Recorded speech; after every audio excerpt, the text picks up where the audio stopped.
जय हिंद साथियों, आज हम लोग जो है केमिस्ट्री का पहला चैप्टर जो है केमिकल रिएक्शन एंड इक्वेशन के बारे में हम लोग पढ़ रहे थे। इससे पीछे हम लोग जो है रासायनिक अभिक्रिया और रासायनिक अभिक्रिया के प्रकार क्या होता है ये हम लोग पढ़े थे। आज हम लोग इस क्लास को आगे बढ़ाते हैं। इसमें कुछ टॉपिक है विस्थापन या एकल विस्थापन अभिक्रिया किसे कहते हैं। इसको इंग्लिश में कहा जाता है डिस्प्लेसमेंट या सिंगल डिस्प्लेसमेंट रिएक्शन। ठीक है, तो विस्थापन अभिक्रिया उसे कहते हैं। वैसे रासायनिक अभिक्रिया जिसमें अधिक अभिक्रियाशील धातु या तत्व जो होता है कम अभिक्रियाशील धातु या तत्व को विस्थापित करके अपना स्थान ग्रहण कर लेता है तो उसे हम लोग विस्थापन अभिक्रिया करते हैं। जैसे कॉपर सल्फेट को यदि हम लोग कैल्शियम के साथ अभिक्रिया कराएंगे तो जो है ये कैल्शियम सल्फेट बना देगा, CaSO4 बना देगा और कॉपर को अलग कर देगा। ठीक ना, तो ये विस्थापन अभिक्रिया हुआ। उसके बाद द्विविस्थापन या उभय विस्थापन अभिक्रिया किसे कहते हैं, डबल डिस्प्लेसमेंट रिएक्शन।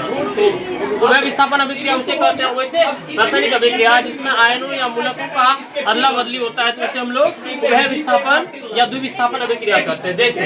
जैसे कॉपर सल्फेट है और BaCl2 है, ठीक है, बेरियम क्लोराइड। यहाँ BaSO4 बनाएगा और जो है कॉपर क्लोराइड बना देगा, CuCl2 बना देगा। ठीक ना, ये हो गया द्विविस्थापन अभिक्रिया। उसके बाद उपचयन या ऑक्सीकरण किसे कहते हैं, तो वैसे रासायनिक अभिक्रिया को कहते हैं जिसमें ऑक्सीजन का योग होता है और हाइड्रोजन की ह्रास होती है तो उसे कहते हैं हम लोग ऑक्सीकरण अभिक्रिया। ठीक है, ये एग्जाम में पूछा भी कोई गया है क्वेश्चन। ठीक है, जैसे देखिए जैसे कार्बन के साथ यदि ऑक्सीजन मिलेगा तो कार्बन डाइऑक्साइड मिल बनाएगा। ठीक ना, ये हो गया ऑक्सीजन का यहाँ योग हो रहा है। जैसे हाइड्रोजन एक लेंगे, हाइड्रोजन का ऑक्सीजन से रिएक्शन कराएंगे तो H2O बनाएगा, यहाँ भी हाइड्रोजन ऑक्सीजन का योग हो रहा है। अपचयन अभिक्रिया, ठीक है, जिसमें हाइड्रोजन की योग होगा और ऑक्सीजन की कमी होगा। ठीक है, जैसे मान लीजिए कॉपर ऑक्साइड है, कॉपर ऑक्साइड तो ये जो है जैसे मान लीजिए यहाँ पे कैल्शियम क्या कैल्शियम ऑक्साइड बनाएगा और कॉपर को अलग कर देगा, ये भी हो गया। ठीक है, और देखिए रेडॉक्स अभिक्रिया किसे कहते हैं, रेडॉक्स अभिक्रिया उसे कहते हैं वैसे रासायनिक अभिक्रिया जिसमें ऑक्सीजन और रिडक्शन दोनों होता है, ऑक्सीडेशन भी होता है रिडक्शन भी होता है तो उसे हम लोग कहते हैं रेडॉक्स अभिक्रिया। जैसे मान लीजिए यहाँ पे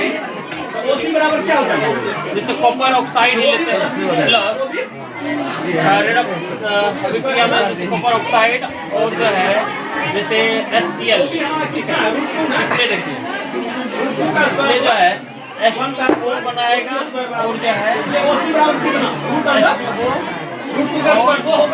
CuCl2 बनाएगा। ठीक है, उसके बाद संक्षारण किसे कहते हैं, ये परीक्षा में पूछा गया क्वेश्चन है। संक्षारण वैसी प्रक्रिया को कहते हैं जिसमें धातु के ऊपर अवांछनीय पदार्थ का निर्माण हो जाता है तो उसे हम लोग कहते हैं संक्षारण।